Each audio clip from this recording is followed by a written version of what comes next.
সকলেই আমার প্রীতি ও শুভেচ্ছা নেবেন। আশা করি ভালো আছেন। এই চীন বাংলাদেশের কখনো বন্ধু ছিল না, এখনও নেই, ভবিষ্যতেও হবে না। বাংলাদেশের কোনো সময় ভালোও চায়নি, বাংলাদেশের স্বাধীনতাই চায়নি। এরা বাংলাদেশের কল্যাণ মঙ্গল চায় কীভাবে?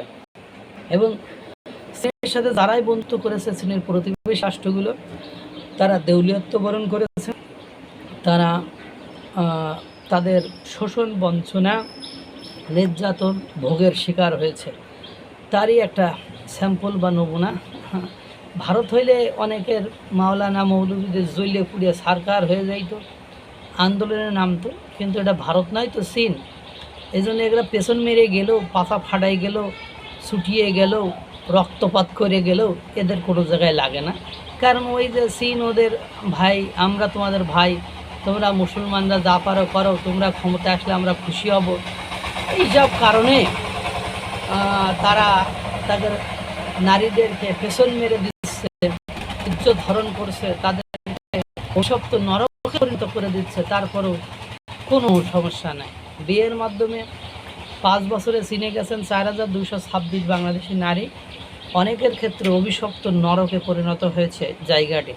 2020 থেকে 2025 সালের মধ্যে অন্তত 4226 বাংলাদেশি নারী পারিবারিক ভিসায় চীনে গিয়েছেন। 2022 সালে এই সংখ্যাটি ছিল 35 জন। 2025 সালে একই ভিসায় চীনে যাওয়া নারীর সংখ্যা বেড়ে দাঁড়ায় 1721 জন। সম্প্রতি ভুয়া বিয়ের মাধ্যমে নারীদের চীনে পাচারের খবর সামনে আসায় এরপর এই সংখ্যা প্রকাশিত হলো। বাংলাদেশের সংশ্লিষ্ট সংস্থার কর্মকর্তারা জানিয়েছেন, বিদেশি নাগরিকদের সঙ্গে বিয়ের বিষয়টি গুরুত্বের সঙ্গে যাচাই বাছাই করতে প্রস্তাবিত কর্মপদ্ধতির স্ট্যান্ড অপারেটিং প্রসিডিউর বর্তমানে আইন মন্ত্রণালয়ের পর্যালোচনার পর্যবেক্ষণে অপেক্ষায় রয়েছে। আজ হাইকমিশনের সহায়তায়, ব্রিটিশ হাইকমিশনের সহায়তায় এবং মানব পাচার রোধ নিয়ে কাজ করা সংস্থা জাস্টিস অ্যান্ড কেয়ার বাংলাদেশ আয়োজিত এক কর্মশালায় নারীদের চীনে যাওয়া সংক্রান্ত তথ্য উপস্থাপন করায়। কর্মশালায় উপস্থাপন করা তথ্যে দেখা যায় 2020 সালে Q1 ভিসায় 69 নারী বাংলাদেশ থেকে চীনে যান। এরপর 21 সালে 7 জন, 2022 সালে 35 জন নারী চীনে যান। তবে 2023 সালের এই সংখ্যা বেড়ে দাঁড়ায় 1016 জন। তবে 2024 সালে 1378 এবং 2025 সালে 1721 নারী চীনে যান। পুলিশের স্পেশাল ব্রাঞ্চের কর্মকর্তারা জানান, প্রস্তাবিত স্ট্যান্ড অপারেটিং প্রসিডিউরে বিদেশি নাগরিকদের বিয়ের ক্ষেত্রে অতিরিক্ত কিছু কাগজপত্র জমা, যাচাই বাছাই সত্ত্ব দেওয়া হবে। খফড়ায় বলা হয়, বিয়ের ক্ষেত্রে বিদেশি নাগরিকদের অবশ্যই বৈধ পাসপোর্ট ও ভিসা নিয়ে বাংলাদেশে অবস্থান করতে হবে। এক্ষেত্রে ওয়ান অ্যারাইভাল ভিসা গ্রহণযোগ্য হবে না। বিয়ের আগে বিদেশি নাগরিকদের নিজ দেশের স্থানীয় কর্তৃপক্ষের কাছ থেকে অবিবাহিত সনদ নিয়ে বাংলাদেশের দূতাবাস বা হাই কমিশন থেকে সত্যায়িত করে দাখিল করতে হবে। বিয়ে অবশ্যই একজন অনুমোদিত কাজী বা রেজিস্ট্রি কর্মকর্তার মাধ্যমে নিবন্ধিত হতে হবে। পার্বত্য 3 জেলার ক্ষেত্রে বিয়ের নিবন্ধন স্থানীয় জেলা পরিষদের নিয়ম মেনে সম্পূর্ণ করতে হবে। খফড়ায় আরও বলা হয়, মুসলিম পারিবারিক আইন অনুযায়ী একজন মুসলিম নারী শুধু মুসলিম পুরুষকে বিয়ে করতে পারবেন। তবে মুসলিম পুরুষ মুসলিম, খ্রিস্টান বা ইহুদি নারীকে বিয়ে করতে পারবেন। এতে আরও উল্লেখ করা হয়েছে, 1872 সালে বিশেষ বিবাহ আইন মুসলিমদের ক্ষেত্রে প্রযোজ্য হবে না। প্রস্তাবিত প্রক্রিয়া অনুযায়ী নিবন্ধনের পর বিবাহ সনদ প্রয়োজনে একজন নোটারি পাবলিক এবং পরে আইন মন্ত্রণালয়, পররাষ্ট্র মন্ত্রণালয় থেকে সত্যায়িত করতে হবে। বিয়ের মাধ্যমে নারীদের পাচার নিয়ে উদ্বেগ চলে আসছে দীর্ঘদিন ধরে। সুবিধা বঞ্চিত, প্রান্তিক বা ঝুঁকিপূর্ণ জনগোষ্ঠীর নারীরা এর শিকার হয়ে আসছেন। সংশ্লিষ্ট সূত্র জানায়, পাচারকারী চক্রগুলোর লক্ষ্য এখন পার্বত্য চট্টগ্রামের বিভিন্ন জাতিগোষ্ঠীর নারীসহ অন্যান্য প্রান্তিক নারীরা।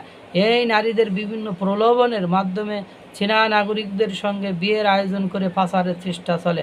রাঙ্গামাটির এক চাকমা নারী 2024 সালে এ সংক্রান্ত একটি মামলা করেন। অভিযোগে তিনি বলেন, তার 21 বছর বয়সী বোনকে ঢাকায় নিয়ে জোর করে এক চীনা পুরুষের সঙ্গে বিয়ে দেওয়া হয়। খাগড়াছড়ির 21 বছর বয়সী এক মারমা নারী পৃথক আরেকটি অভিযোগ জানান, তাকেও এক চীনা নাগরিককে বিয়ে করতে বাধ্য করা হয়েছিল। চলতি আগস্টে বাগেরহাটের 19 বছর বয়সী এক নারী অভিযোগ করেন তাকে চেতনানাশক খাইয়ে আপত্তিকর ভিডিও তৈরি করা হয়। পরে তাকে ব্ল্যাকমেইল করে এক চীনা পুরুষের সঙ্গে বিয়ে দেওয়া হয়। এক পর্যায়ে তাকে চীনা পাচার করা হলে সেখানে তিনি শারীরিক নির্যাতন ও যৌন নিপীড়নের শিকার হন। জাস্টিস অ্যান্ড কেয়ারের সহায়তায় গত 14 আগস্ট তিনি বাংলাদেশে ফেরেন। ঢাকায় চীনা দূতাবাসও অবৈধ এসব ম্যারেজ ব্রোকার বা ঘটকালি চক্র নিয়ে উদ্বেগ প্রকাশ করেছেন। গত 14 জুলাই এক বিজ্ঞপ্তিতে চীনা নাগরিকদের সতর্ক করে দূতাবাস জানায়, অবৈধভাবে কনে কেনার এই আয়োজন পাচার, চাঁদাবাজি, হুমকি, শারীরিক ক্ষতি এবং আর্থিক লোকসানের কারণ হতে পারে। এর আগে বাংলাদেশের চীনা দূতাবাসের কাউন্সিলর চু গুয়াং দ্য ডেইলি স্টারকে বলেছেন, পারিবারিক ভিসার আবেদনগুলো কয়েক ধাপে যাচাই করা হয়। এর মধ্যে বিবাহ সনদের সত্যতা যাচাই, ব্যক্তিগত সাক্ষাৎকার এবং লিখিত অঙ্গীকারনামা নেওয়া হয় যেন বিয়েটি প্রকৃত হয় এবং আবেদনকারী স্বেচ্ছায় চীনে যাচ্ছেন কিনা তা নিশ্চিত হওয়া যায়। আজকে এই হলো অবস্থা। ওখানে অতিরিক্ত পুলিশ সুপার মোহাম্মদ আবু নোমান বলেন, অপরাধী চক্রগুলো ভিসা পাওয়ার জন্য ভুয়া কাগজপত্র তৈরি করে প্রক্রিয়াটি অপব্যবহার করছে। তিনি জানান, এসব অপরাধ রোধে বাংলাদেশের ইমিগ্রেশন সম্ভাব্য ভুক্তভোগীদের রক্ষার বেশ কিছু ব্যবস্থা নিয়েছে। স্বরাষ্ট্র মন্ত্রণালয়ের অতিরিক্ত সচিব ডক্টর জিয়াউদ্দিন আহমেদ বলেন, এ ধরনের পাচার আন্তদেশীয় সংঘবদ্ধ অপরাধ এবং এ বিষয়ে সচেতনতা বৃদ্ধিতে গণমাধ্যমের গুরুত্বপূর্ণ ভূমিকা রয়েছে। জাস্টিস অ্যান্ড কেয়ার বাংলাদেশের এন্ট্রি ডিরেক্টর মোহাম্মদ তারিকুল ইসলাম বলেন, এবছর পাস হওয়া মানব পাচার আইনে আন্তর্জাতিক প্রোটোকলের সঙ্গে সামঞ্জস্য রেখে অভিবাসন প্রক্রিয়ায় পাচারের বিষয়টিকে পৃথক অধ্যায় হিসেবে অন্তর্ভুক্ত করা হয়েছে এবং মানব পাচার ও অভিবাসী চোরাচালান অপরাধ দমন ট্রাইব্যুনাল বিচারক ও তদন্তকারী কর্মকর্তাদের ক্ষমতা বাড়ানো হয়েছে। তিনি জানান, পাচার সংক্রান্ত মামলার সঙ্গে সংশ্লিষ্ট ধর্ষণ ও হত্যার মতো অপরাধগুলো আগে ট্রাইব্যুনালে এখতিয়ারের বাইরে ছিল, কিন্তু এখন এগুলো ট্রাইব্যুনালের বিচারকরা আনুষঙ্গিক অপরাধ হিসেবে ধরে বিচার করা শুরু করেছে আর কি। এ হলো চীনের আসল চরিত্র। কিন্তু ওই যে বললাম, এসব নিয়ে মৌলভী মাওলানাদের গায়ে জ্বলে না, কারণ ওরা পাকিস্তানিদের আমলের সেই মনে আছে। ওদের মা বোন সেফ থাকলে লোকের মা বোনদেরকে ওরা রেপ করার জন্য বাড়ি থেকে তুলে নিয়ে তাদের হাতে তুলে দিতেও তাদের কার্পণ্য হয়নি। এই হলো ওদের চরিত্র। মহান সৃষ্টিকর্তা সকলকে ভালো রাখুক, সুস্থ রাখুক।